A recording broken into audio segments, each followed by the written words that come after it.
Yes, you're saying that right. 4:32 in the morning. And today we're cooking chicken,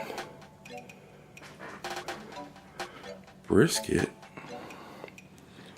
pork shoulder, and salmon, not pictured.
Dash. Yeah.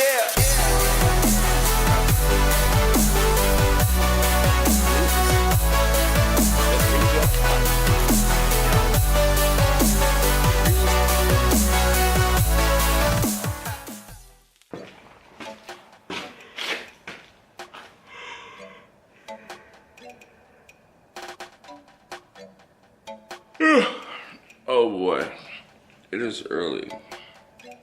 It is very early. So I figured I would show you guys just how much walking is involved with doing the cook.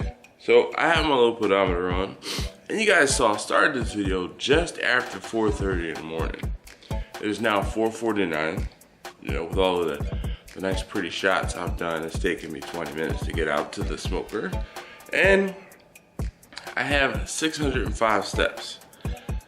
Let's keep track or keep checking on this number, the step count between here and by the time I deliver this food this afternoon. We'll try and keep track of all of the steps.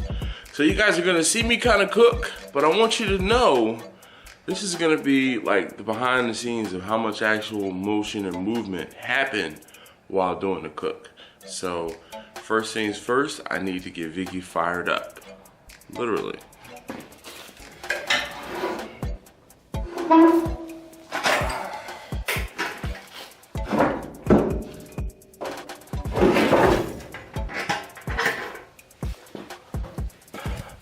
All right, so the first step in getting the firebox cleaned out is to get the ash from previous cooks out of the smoker.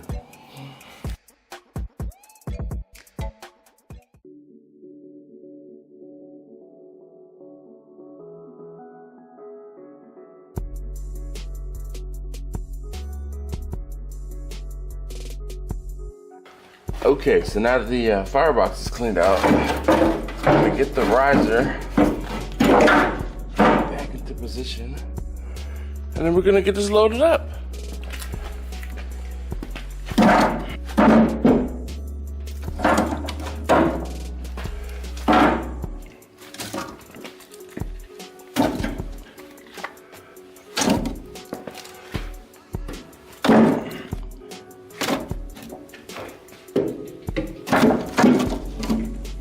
Now comes the fun part.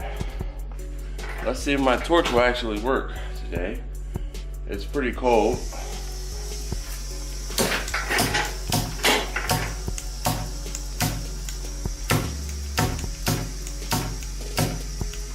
Nope.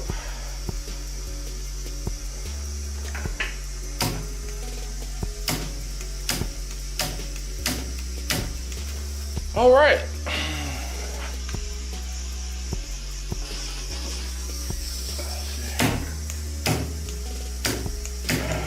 There we go.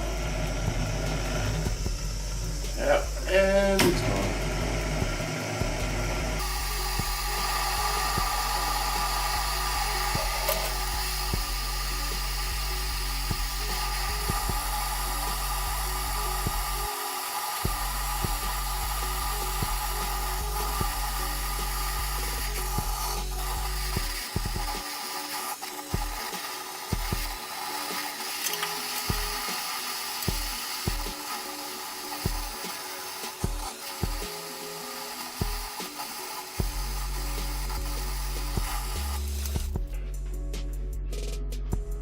All right, so that was about 5 minutes or so, and we have our fire going. Now, what I'll do to help promote this, to help this going, is I'm gonna leave this door open for a little while so we get a good draft in, and I'm gonna actually open the door to the cook chamber so that it draws the fire in and through.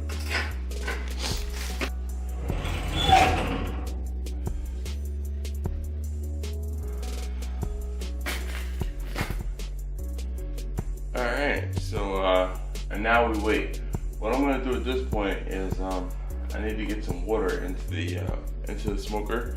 So I'm gonna try to get some water. I think I'm gonna have to make a couple runs from the house back down to the garage because it is only 31 degrees out currently. Let's see. Oh no, it's 28 degrees currently.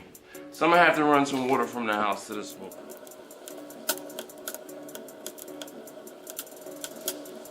So now my fire is going and the door is open and there's very little smoke coming from that smoker. That's when you know your fire's right and your wood is ready. But you hear that? That hissing? If we get closer, we can actually see the moisture coming off of this wood here. That hissing, you don't want to start cooking yet. You want all of that to burn away. Then also, you see there's pieces of unburnt wood here. Now what I'm gonna do is, now that I have my fire going, I'm gonna load the smoker up. And we're gonna get it full on so I can go ahead in the house, get the meat seasoned. By the time I come back out here, once it's seasoned, we'll be ready to start cooking.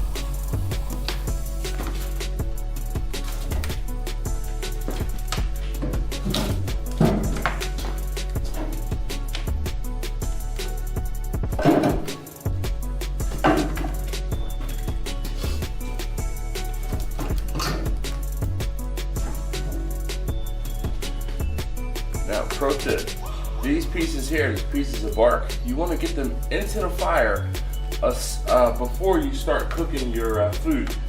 From what I hear, a lot of people believe that these pieces of bark and pieces of wood that have bark on them will give you kind of a nasty flavor. I haven't had any problem with it, but I usually do get these small pieces in here before I start cooking so they burn up nice and hot and fast and help to get my fire going.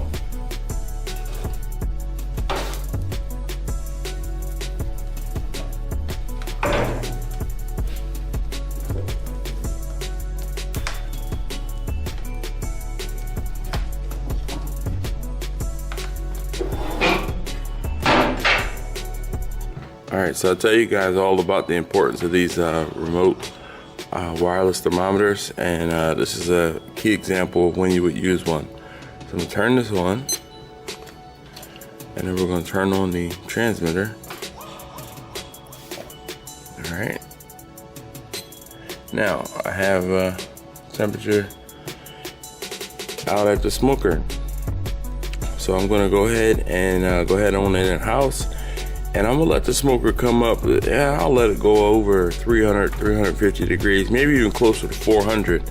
Get it cleaned out real good, well, get it heated up really well, and then I will go ahead and throw some water in there to help clean it out, steam clean it.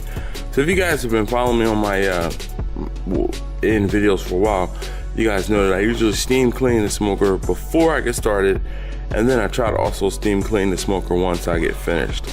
But I'm going to close the dampeners down, or dampeners down. All right, close those off. No need to let it get too crazy, just because at this point I'm really just trying to get the temperature up in the smoker. And you see, tell true. All right, it's at 200. And this one will be catching up soon. Once the water at the bottom, hopefully you can see that, the water pan down there is full of water. And I had someone ask me, how is there water in the bottom of the pan? So the way this smoker works, the firebox is here. The heat and the fire come up under that pan. The heat and smoke exit here. It's telling on me. It dropped under 235 degrees. So the heat and smoke come out of here, and then they go into the cook chamber across this way. Now, my baffle plate, as most people just have a straight plate down at the bottom and an exit over here, the baffle plate, the way it's designed, it's actually on an angle. Very difficult to see even when I have light in the smoker. But what happens is the baffle plate is on an angle and it funnels the water this way. There's a drain, because I've had people ask me, how do you clean it out? There's a drain on the end of the smoker. That's a 2-inch check valve, or not check valve, ball valve. I think it's a ball valve. But here she is. The smoker will take, I just put 12 gallons of water in it. So there we go. So hopefully that helps to give you a better understanding of how, again, this is Bessie, how Bessie works. As far as the heat coming from here, well, the air intake there, the firebox here, there's a little cutout opening down here. The heat and the smoke travel basically down underneath and in here, and then it pops out over here. And all the while the heat and smoke is going underneath the water pan and into the cook chamber, and this is what allows me to have such an even temperature left to right. Now, I don't always have the same even temperature bottom to top. Obviously, heat rises, so it's warmer on the top shelf in this smoker than it is on the bottom. But as far as left to right heat, once there's water in the pan, I'm usually pretty golden. All right, here's one last thing before I go inside the house and I get my meat seasoned. This is one thing most people don't talk about, the sounds of your smoker. Now you see my water is actually getting warmed up and it's starting to steam. A lot of times, and more often than not, especially during the winter, when I'm cooking, you see more steam than anything. You don't want to actually see much smoke. You can't even see the smoke coming out from over there, but you can see the steam. Actually, give me a second, I'll get a light. All right, so there's a little bit of smoke. Once you get your fire burning properly, you'll only have a little bit of that. But what I wanted to focus on was the sounds. You obviously hear the crackle of the fire, but the water boiling. Okay, that's the sound you don't always see or hear in videos. And then the last thing is,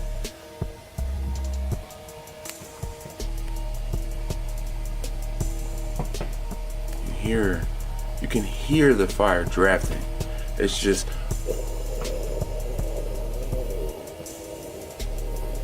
the faint.